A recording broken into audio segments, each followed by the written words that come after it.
hoje falamos de um momento mágico na vida de uma mulher. O momento de dar à luz. A hora em que toda a expectativa dos meses de gestação acabam e uma nova vida surge, mudando toda a rotina da família.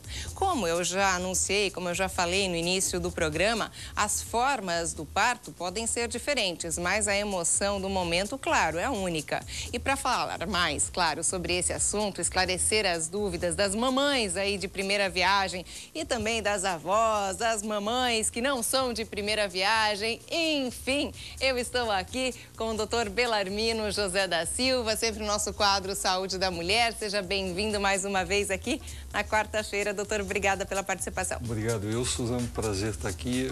Boa tarde a todos. E faltou incluir aí os pais que também ficam grávidos, né? É verdade, doutor, muito bem lembrado. Já que é do casal, então, os pais grávidos, aqueles que acompanham, os padrinhos, os tios, os primos... Enfim, a família como um todo se envolve numa gravidez. Até é legal citar isso, doutor, porque agora cada vez mais as mulheres tendo filho um pouquinho mais tarde, os pais conseguem participar mais de uma forma melhor, porque já tem uma vida um pouco mais estável e conseguem participar da gestação melhor do que era um tempo atrás, antigamente, enfim. Na prática, a gente vê que quando o pai participa, a mãe fica muito mais segura, a evolução da gravidez é muito mais tranquila e a chegada desse recém-nascido se dá de uma maneira muito melhor do que quando não há esse preparo todo, que é de uma forma espontânea. Ah, é? Mas, sim, porque até então a gravidez, o parto, era algo visto como eminentemente feminino. Então, hoje a gente vê que no pré-natal o acompanhamento paterno faz toda a diferença para o lado positivo. Ah, que legal a gente colocar isso aqui no programa. Mas, gente, a nossa pauta, conforme eu citei, são os tipos de parto. Já abra o telefone, nosso programa é ao vivo. Quem tiver dúvidas relacionadas, então, a esse tema, sobre os tipos de partos, qual é melhor, enfim, qualquer dúvida, né, doutora, a respeito disso, pode ligar para cá. O nosso telefone é 3381-3200, 3381-3200. Doutor, é sempre difícil falar, né? Qual a melhor opção? Existe um melhor tipo de parto? Digamos, existe o humanizado, o normal e a cesárea. É assim, Suzana, e a todos que estão nos assistindo, o melhor é a forma de chegada que seja para o bebê, para a mãe e, em última instância, para toda a equipe que está ajudando a receber. Porque não deve haver sofrimento. O grande medo que se vê durante um parto ou uma cesárea, independente de um ou de outro, é a dor. A dor é inerente ao ser humano, o medo de dores, né? Então, até devido ao fato da dor, acredito eu que principalmente na região e em países de terceiro mundo, onde a cesariana é mais frequente, ao contrário do primeiro mundo, onde os partos normais imperam, lá é 80% parto normal em países de primeiro mundo, e em países em desenvolvimento é o oposto, 80% cesariana e 20% do parto normal. Que nós viemos de uma cultura, de um passado recente, onde o parto normal muitas vezes ocorria em casa, com parteiras e tudo mais, e não se tinha muitos recursos e uma série de métodos que se tem hoje para poder humanizar ou fazer analgesia de parto, fazendo com que a mulher possa receber esse filho de uma maneira humana, de uma maneira sem que aquilo seja um trauma, uma dor não suportável. Então, são fatores... O ideal vai ser aquilo que vai ser bom para o bebê. Por exemplo, uma mãe que queira ter um parto normal, mas o bebê está sentadinho, está pélvico, não tem possibilidades. O que seria isso? Eu vou pedir aqui para o Jair mostrar, por exemplo, uma das situações. Depois nós vamos generalizar, mas primeiro só para mostrar como fica o feto. Geralmente o feto ele fica com a cabecinha para baixo.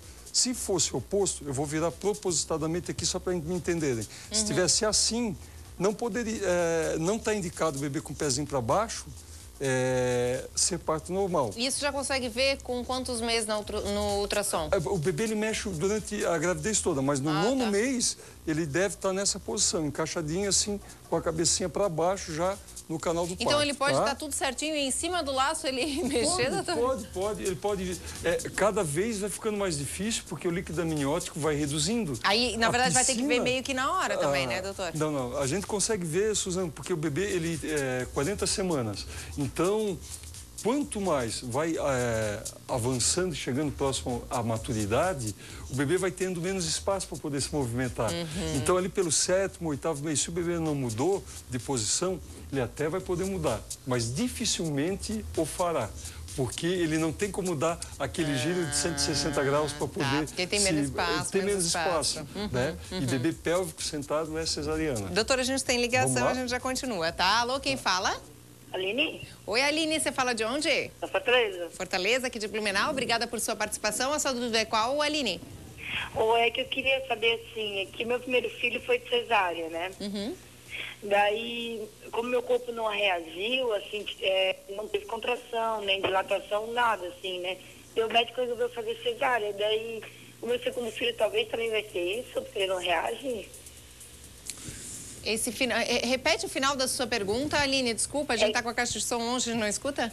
Sim, é que eu queria saber se eu tivesse outro filho, o meu corpo vai reagir como fez antes, assim, que ele não reagiu. O que seria reagir para você, Aline? O que é que tipo essa de palavra reagir? É assim, que eu não tive, ele não se abriu, eu não tive contração, nada assim. Ok, obrigado, Aline. A pergunta da Aline, que serve para as outras futuras mamães, é o seguinte, Suzano, ela não entrou em trabalho de parto, foi o que eu entendi, ela não teve as contrações, não houve a dilatação, porque para poder saber se uma mulher vai ter o trabalho de parto, porque muitas vezes a própria mãe quer ter o parto normal, vai para a maternidade, entra em trabalho de parto. Eu gostaria até de dizer o que é o trabalho de parto.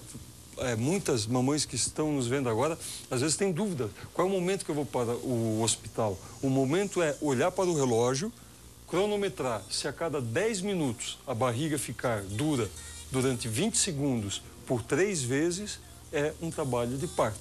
Ou seja, o abdômen normalmente da gestante, mesmo que com 9 meses, ele é maleável. Ela sente os movimentos do bebê e tudo mais. Se esse abdômen começa a se contrair, a ficar rígido, durante o período de 10 minutos por 3 vezes, e sendo que cada ocasião é por 20 segundos, está na hora de procurarmos um obstetra no hospital mais próximo. O que eu entendi da pergunta da Aline foi que ela teve talvez contrações, só que não houve dilatação, ela citou essa palavra. O que é a dilatação? O colo do útero, a cabecinha do bebê, à medida que vai descendo, ela vai forçando o colo do útero naturalmente, e por ser elástico, o útero vai moldando, a cabeça do feto vai moldando o colo do útero, vai formando um anel e vai alargando, e vai possibilitando a passagem do bebê pelo canal do parto. Então vem o parto normal. Para ter o parto normal é necessária a contração, a dilatação e encaixar. O que seria encaixar? Seria passar da parte do abdômen para a parte genital. Aí a gente cronometra com a mãe, até comentar, mãe, já dá para ver o cabelinho do bebê. Mais um pouquinho de força, mais um pouquinho. E aí evolui. Hoje em dia, a dor, aquela dor que se tinha do parto normal, não se tem mais tanto, né, doutor? Não. É uma coisa que é importante a gente desmistificar, porque hoje dá para a mãe ter o parto normal e o anestesista fica do lado, é o parto com analgesia, e à medida que vai tendo as contrações, o anestesista, por isso que a medicina evolui, para poder se adaptar às nossas necessidades, de todos nós, para tudo.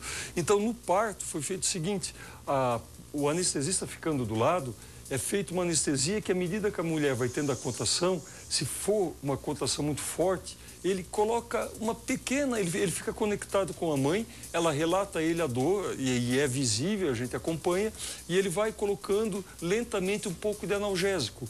Então, deixa-se uma dor somente que seja suportável para a mãe. Uma dor dentro de um limite que ela mesma possa ajudar. Porque a dor, ela é favorável. Se tirar a dor total, a mãe não faz força. Não vai saber, né? Ela não vai ter parâmetro.